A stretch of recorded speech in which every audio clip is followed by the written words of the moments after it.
पहलवान जब घर वापस आया तो उसकी पत्नी ने कहा, देखो मैंने 4 हुरबिलाव जानवरों की व्यवस्था कर दी है। चारों हुरबिलाव अंदर कमरे में बैठे हैं। पहलवान ने जाकर देखा कि कमरे में बहुत ही विचित्र प्रकार के 4 जीव बैठे थे। वे देखने में तो इंसानों जैसे लगते थे। उनका शरीर काला था। उन चारों प्राणियों को देखकर पहलवान बहुत प्रसन्न हुआ। पहलवान की पत्नी बोली, आप इन्हें रस्सी से बांधकर राजमहल ले जाइए। वैसे तो ये बड़े सीधे साधे हैं, चुपचाप चले जाएंगे, लेकिन यदि इनमें से कोई भी रास्ते में उत्पात करे तो उसकी पिटाई के लिए एक मोटा डंडा भी साथ ले जाइए। पहलवान प्रसन्न होकर चारों को रस्सी से बांधकर उन्हें लेकर राजमहल की ओर चल पड़ता है और अपने हाथ में एक मोटा डंडा लिए। बेचारे पहले से ही घायल और दुर्बल थे, ऊपर से पहलवान के डंडे का डर, इसीलिए वे चुपचाप राजमहल की ओर चलते हैं। पैदल चलते हुए पहलवान जब राजमहल पहुंचता है तब तक शाम हो जाती है। पहलवान सोचता है अब तो रात हो गई है, महाराज भी अपने शयन कक्ष में चले गए होंगे, इसीलिए इन्हें कल सुबह ही दरबार में पेश करूंगा। ऐसा सोचकर पहलवान उन चारों को एक कोठरी में बंद कर देता है और स्वयं जाकर सो जाता है।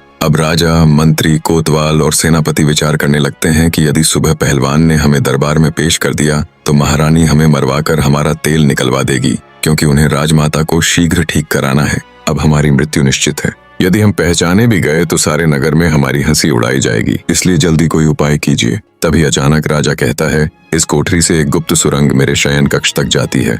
आप लोग ऐसा कीजिए, इस पत्थर को उठाइए और मुझे उस सुरंग में उतार दीजिए। चारों ने जोर लगाकर पत्थर उठाया और राजा को सुरंग में नीचे उतार दिया।